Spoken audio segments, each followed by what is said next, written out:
खुलुमबाय स्टुडिय'आव दङ आं हेमा नार्जारी बे चेनेलाव सानफ्रोमबो फुं एबा मोनाबिलियावबो खौरां मोननाय जायो थ' बिनिखायनो नोंथांमोनहा खौरां खोनासंनो मोजां मोनोब्ला आंनि चेनेलखौ साबस्क्राइब खालामना ला। 16थि आसाम एसेम्ब्लिनि सेसनाव गोदानहै देरहालांनाय 126 जन एमएलएफोरा समायखिरा लाबाय। बर' एमएलएफोरखौ गुबुन गुबुन रावजों समायखिरा लानायखौ जोङो नुनो मोनदों। खायफा बर' एमएलएफोरा बर' रावजों समायखिरा लादों आरो खायफा बर' एमएलएफोरा इंलिश रावजोंबो समायखिरा लादों। आरो लोगोसे आसामनि chief minister doctor Himanta Biswa Sharma बिथाङा एसामिस रावजोंनो बिथाङा समायखिराखौ लादों। आरो लोगोसे बर'नि एमएलए बिश्वजित दैमारी बिथाङा बर' रावजों मैया समायखिरा लायाखै, नाथाय बिथाङा संस्कृत रावजोंसो समायखिरा लादों। बिश्वजित दैमारी बिथाङा संस्कृत रावजों समायखिरा लानायखौ खायफा बर'फोरा मोजां मोनाखै। खायफा बर'फोरा बुंदोंदि बिथां बिश्वजित दैमारीया बर' हारिनि सुबुं हिसाबै बर' रावजोंसो बिथाङा समायखिराखौ लानो नांगौमोन होननानै ससियेल मिडियाफ्राव कमेन्ट खालामनायखौ जोङो नुनो मोनदों। नाथाय इन्डियानि संबिधान बादिब्ला एमएलएफ्रा जायखिजाया रावजोंनो समायखिरा लानो हायो। बिथां बिश्वजित दैमारीया बर' रावजों एबा एसामिस रावजों समायखिरा लायाबासिनो बिथाङा मानो संस्कृत रावजों समायखिरा लादों बेखौ मिथिनाय जायाखै। संस्कृत रावखौ दिनैनि सानाव धोरोम एबा सोलोंथाइ आरो लोगोसे साइन्टिफिक पारपसफोरावल' बाहायनायखौ जों नुनो मोनो।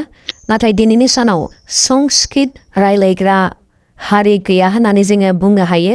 दंना गैया नोंथांमोना कमेन्ट खालाम। बिश्वजित दैमारी बिथाङा संस्कृत रावजों समायखिरा लानानै बिथाङा मा फोरमायनो नागिरदों बेखौ जोङो उनावसो मिथिनो मोनसिगोन। आरो लोगोसे आसाम एसेम्ब्लिनि गोदान स्पिकारनि मुङा रन्जित कुमार दास। रन्जित कुमार दास बिथाङा बिजेपिनि एमएलए, बिथाङा आसाम एसेम्ब्लिनि गोदान स्पिकार जाबाय। BTech पार्टीनि एमएलए सिबि महिलारी बिथाङा आसाम एसेम्ब्लियाव बर' रावजों बुंनो सुबिदा मोननायखाय बिथाङा जोबोद मोजां मोनदों। आरो लोगोसे बिथाङा बुंदोंदि क'क्राझार जिल्लाया BTCनि केपिटेल एबा राजधानी आरो लोगोसे बर'नि सोमावसारनाया क'क्राझार जिल्लानिफ्रायनो जागायजेनदोंमोन। बे हिसाबै क'क्राझारनिफ्राय केबिनेट मिनिस्टार मोनथारनो नांगौ होननानै बिथां सिबि महिलारीया बुंदों। आरो जुदि मोनाब्ला क'क्राझारा 5 बोसोर बेकवार्ड जाबावगोन होननानैबो सिबि महिलारी बिथाङा बुंदों। सिबि महिलारी बिथाङा जुदि केबिनेट मिनिस्टार बिबानखौ मोना अब्ला क'क्राझारनि रायजो राजाफोरा दुखु मोनगोन होननानैबो हाग्रामा महिलारी बिथांनि हिन्जाव एमएलए सिबि महिलारी बिथाङा बुंदों। सिबि महिलारी बिथाङासो केबिनेट मिनिस्टार बिबानखौ मोनगोन ना रबिराम नार्जारी बिथाङासो मोनगोन बेखौ जोङो उनावसो मिथिनो मोनसिगोन। मैया गसाइगावनि कुसुगावआव मैहुर खालामग्रा एबा जिब जुनार शिकार खालामग्रा सासे बर' सुबुंखौ आसाम फरेस्ट डिपार्टमेन्टआ एरेस्ट खालामबाय। एरेस्ट खालामजानाय सुबुंनि मुङा हेथ' नार्जारी। बिथांनिफ्राय आखाइजों बानायनाय गंनै सिलाइबो मोननो हादों।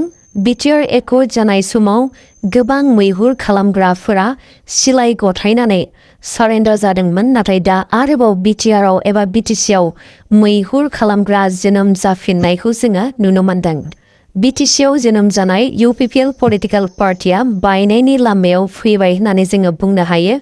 मानोना जोङो मिथिनो मोननाय बायदिब्ला UPPL पार्टिनि भाइस प्रेसिडेन्ट RN सिन्हा बिथाङा बुंनाय बायदिब्ला UPPL पलिटिकल पार्टिखौ सिफायनानै नेशनेल पलिटिकल पार्टि BJPआव UPPLनि लिडारफ्रा जइन जानो हागौ होननानै बिथांनिफ्राय जोङो मिथिनो मोनदों। आरो लोगोसे UPPLनि राकेश ब्रह्म आरो रन्जित बसुमतारी बिथांमोनखौ BJPआव जइन जानो हागौ होननानै सन्देह खालामनायखौ जोङो नुनो मोनदों। UPPLनि भाइस प्रेसिडेन्ट RN सिन्हा बिथाङा बुंदोंदि जुदिअ UPPL पार्टिखौ सिफायोब्ला अब्लाबो RN सिन्हा बिथाङा नेशनेल पलिटिकल पार्टि BJPआव जइन जाया होननानै बिथाङा बुंनानै लादों। आरो लोगोसे national political party Congress political पार्टियावबो बिथाङा जइन जाया होननानै बिथाङा फोरमायदों। मानोना BJP आरो कंग्रेस पार्टिया BTCनि मोजां खामानि मावा। बिथाङा रिजनेल पलिटिकल पार्टियावसो जइन जागोन होननानै बिथाङा बुंदों। बे हिसाबै UPPL पार्टिनि भाइस प्रेसिडेन्ट RN सिन्हा बिथाङा BPF पार्टियाव जइन जानो हागौ होननानै जोङो मिथिनो मोनदों। BTC मोननैल' रिजनल पलिटिकल पार्टी दङ मोनसेया जाबाय UPPL पलिटिकल पार्टी आरो गुबुन मोनसेया जाबाय BTech पलिटिकल पार्टी बे मोननैनि मादाव UPPL पलिटिकल पार्टीया गोमोरलांसिगोन नामा बेखौ जों उनावसो नुनो मोनसिगोन नाथाय RN सिन्हाया बुंनाय बायदिब्ला UPPL पलिटिकल पार्टीया BJP जों मार्च जानो हागौ आरो जुदि BJP पलिटिकल पार्टीजों UPPL पलिटिकल पार्टीया मार्च जायोब्ला UPPLआ गोमानो हागौ UPPL पार्टीनि लिडारफ्रा गुबुन पलिटिकल पार्टीयाव जुदि जइन जायो अब्ला UPPL पलिटिकल पार्टीया जोबनायनि लामायाव फैबाय होननानै जोङो बुंनो हायो बेखौ लानानै नोंथांमोना मा सान्दों थारैनो UPPL पलिटिकल पार्टीया जोबनायनि लामायाव फैबाय नामा बेखौ नोंथांमोना कमेन्ट खालाम शिबसागर समष्टिनि MLA अखिल गुबै बिथाङा मैया बुंदों दि आसामनि रायजो राजाफोरा गोबां खैफोदाव गोग्लैनानै दङ बिथाङा बुंनाय बायदिब्ला आसामाव मुवा बेसादनि बेसेना गोबां बारायलांगासिनो दङ मुवा बेसादनि बेसेना बारायनायल' नङा नाथाय मुवा बेसादफोरखौ मोननोबो जोबोद गोब्राब जादों होननानै बिथाङा बुंदों बिथाङा बुंदों दि गेसनि आंखाल जादों आरो गामि ओनसोलनिफ्राय हस्टेलाव थाना फरायहैनायफ्रा LPG गेसनि गोबां आंखाल जादों आरो गामिनिफ्राय टाउनाव थाहैनानै फरायनाय फरायसाफोराबो LPG गेसनि गोबां आंखाल जादों होननानै अखिल गुबै बिथाङा बुंदों आरो लोगोसे आसामनि रायजो राजाफोराबो LPG गेसनि गोबां आंखाल जादों बेनिखायनो आसाम एसेम्बली सेसनाव अखिल गुबै बिथाङा मुवा बेसादनि बेसेन बारायनायखौ लानानै आरो आंखाल जानायखौ लानानै सरकारखौ बिथाङा सोंथि खालामगोन होननानै बिथाङा मैया बुंदों आरो लोगोसे सरकारा आसामनि रायजो राजाफोरखौ समस्यानिफ्राय समाधान खालामनो मा राहा लागोन बेखौ लानानै अखिल गुबै बिथाङा आसाम एसेम्बलीनि सेसनाव सोंथि खालामगोन आरो लोगोसे अखिल गुबै बिथाङा बुंदों दि तामिलनाडु बायदि स्टेटआव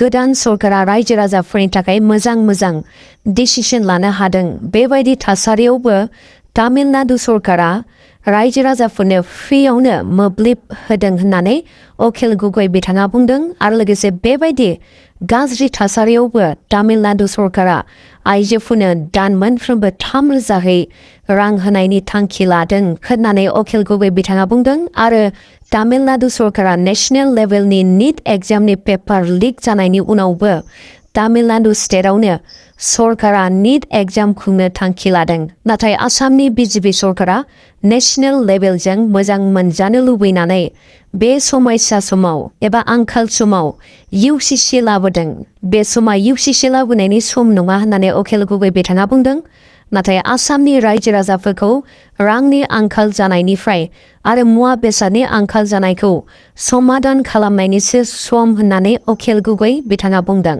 आरो लोगोसे अखिल गुबै बिथाङा बुंदों दि BJP सरकारा आसामनि रायजो राजानि समस्याफोरखौ जेबो खाथिर खालामा नाथाय आसामाव BJP आरो RSSआ हिन्दु मुस्लिमनिल' पलिटिक्स खालामनानै सिटफोरखौल' बारायनोल' थांखि लायो होननानै अखिल गुबै बिथाङा बुंदों आरो लोगोसे बिथाङा बुंदों दि UCCखौ साननैसोनि उनावबो लाबोनो हायो नाथाय दा आसामनि रायजो राजाफ्रा मुवा बेसादनि बारायनायखौ लानानै आरो LPG गेस मोनिखौ लानानै समस्या जादों बेफोरखौसो सिगां समाधान खालामनो नांगौ होननानै रायजो दलनि MLA अखिल गुबै बिथाङा बुंदों बड' मिडियाम स्कुलाव फरायनाय फरायसाफोर जेरै क्लास 9आव फरायनाय आरो क्लास 10आव फरायनाय फरायसाफोरा दिनैसिमबो बिजाब मोननो हायाखै आसाम सरकारा दिनैसिमबो बड' मिडियामनि थाखाय बिजाब एभेलेबल खालामना होनो हायाखै होननानै जोङो मिथिनो मोनदों बेखौ लानानै एबसुनि लिडार खोरोमदाव वारि बिथांमोना आसाम सरकारखौ दाबि खालामदों दि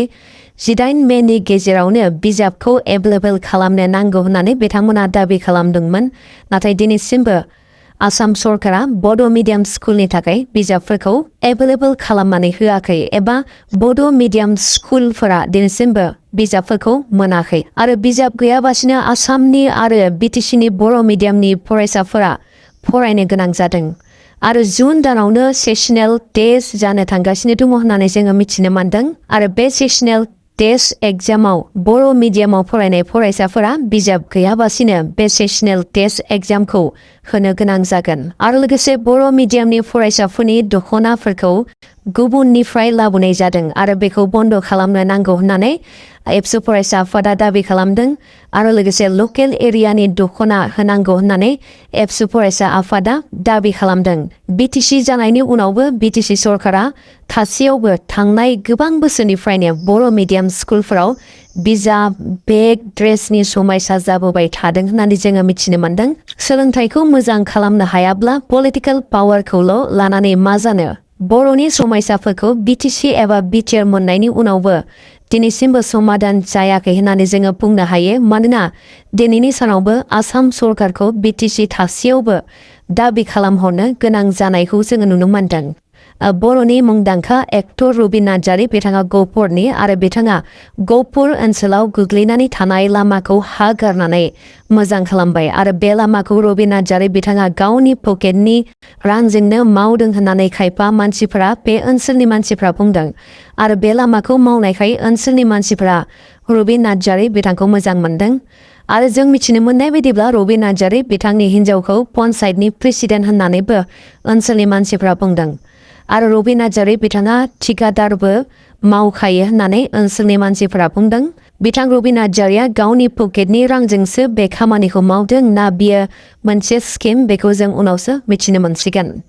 कक्राझार जिल्लानि दलमारा गामिनि फख्रियाव सानै हिन्जावसा फरायसाफोरनि गोथै बडि मोनदों। बिसोरनि मुङा जाबाय अनामिका पारा बिथाङा क्लास 9आव फरायोमोन आरो गुबुन सासेनि मुङा जाबाय सारिता लाख्रा बिथाङा क्लास 8आव फरायोमोन। फरायसाफ्रा फुङाव साइकेलजों स्कुलाव थांबाय थादोंमोन नाथाय न'सिम फैफिनासै होननानै जोङो मिथिनो मोनदों। बिसोर सानैबो फरायसाफोरा सावताल एबा आदिबासि। स्कुलाव फैनानै न' फारसे थांफिनिखाय गामिनि एबा न'खरनि मानसिफ्रा नागिरनायाव सानै सिख्ला उन्दै फरायसाफोरखौ बागान खाथियाव थानाय गामिनि फुख्रियाव थैना थानाय मोनदों। ओनसोलनि मानसिफ्रा बुंनाय बायदिब्ला बे जाथायखौ बागानखौ सामलायग्रा सासे सुबुं गलामाराव आरो सासे इरजाहान आली मुंनि मुस्लिम सुबुङा खालामदों होननानै सन्देह खालामदों। बेनिखायनो बिसोर सानैखौबो एरेस्ट खालामनो नांगौ होननानै ओनसोलनि मानसिफ्रा दाबि खालामदों। जोङो मिथिनो मोननाय बायदिब्ला बागानखौ सामलायग्रा सुबुंखौ एरेस्ट खालामबाय होननानै जोङो मिथिनो मोनदों आरो दा इरजाहान आली बिथांखौबो एरेस्ट खालामनो नांगौ होननानै ओनसोलनि मानसिफ्रा दाबि खालामदों। बिसोर सानै उन्दै हिन्जावसा फरायसाफोरखौ जिनारि खालामखांनानै बुथारना फुख्रियाव गारना दोनदों नामा बेखौ पस्टमार्टम खालामनायनि उनावसो मिथिनो मोनसिगोन।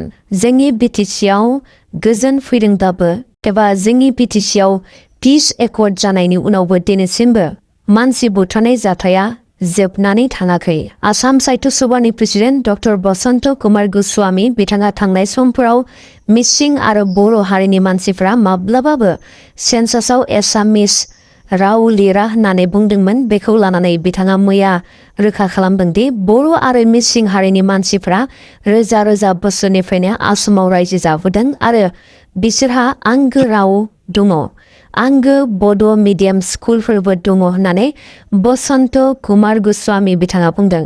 बे हिसाबै बिथांमोना सेन्सासआव बर' एबा मिसिं रावखौनो लिरगोन होननानै बसन्त बिथाङा बुंदों। नाथाय बिथाङा बर'फोरखौ एसामिस लिरजानो लुबैदोंमोन। बिथाङा गाव बुंनायखौ गोरोन्थि जादों होननानै बुङाखै नाथाय निउस चेनेलफोरासो बिथांनि बुंनाय सोदोबखौ सोलाय सोल' एबा उलाट पालाट खालामदों होननानै बिथाङा मैया बुंदों आरो लोगोसे बिथाङा बुंदोंदि बिथांनि बुंनाय बाथ्राफोरा गोरोन्थियै फोसावजानायनि उनाव जायफोरनि ब्रेनाव दुखु मोनबाय एबा जायफोरनि गोसोआव दुखु मोनबाय बिथांमोननिसिम बिथाङा क्षमा बिदों एबा निमाहा बिदों।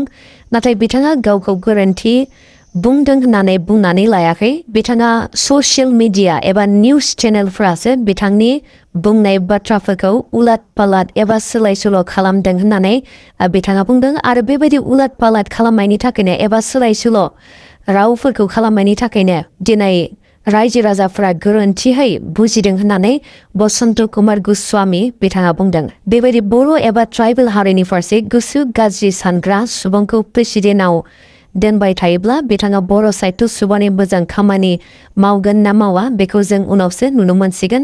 नाथाय बसन्त कुमार गोस्वामी बिथाङा थांनाय समफोराव बर' आरो मिसिंफ्रा माब्लाबाबो एसामिस सिनायथि लाया एबा एसामिस बुंनानै लाया होननानै बिथाङा बेबायदि बुंदोंमोन आरो बे बुंनाय बाथ्राखौ बिथाङा बेबायदि बुङाखै होननानै बसन्त कुमार गोस्वामी बिथाङा बुंदों। बसन्त कुमार गोस्वामी बिथाङा गावनि गोरोन्थिखौ स्वीकार लायाखै होननानै जोङो बुंनो हायो। नोंथाङा भिडिअखौ मोजां मोनोब्ला लाइक, शेयार, साबस्क्राइब खालामना होबानो जाबाय। गाबोननि भिडिअआव लोगो मोनफिनसिगोन। गोजोन्थों।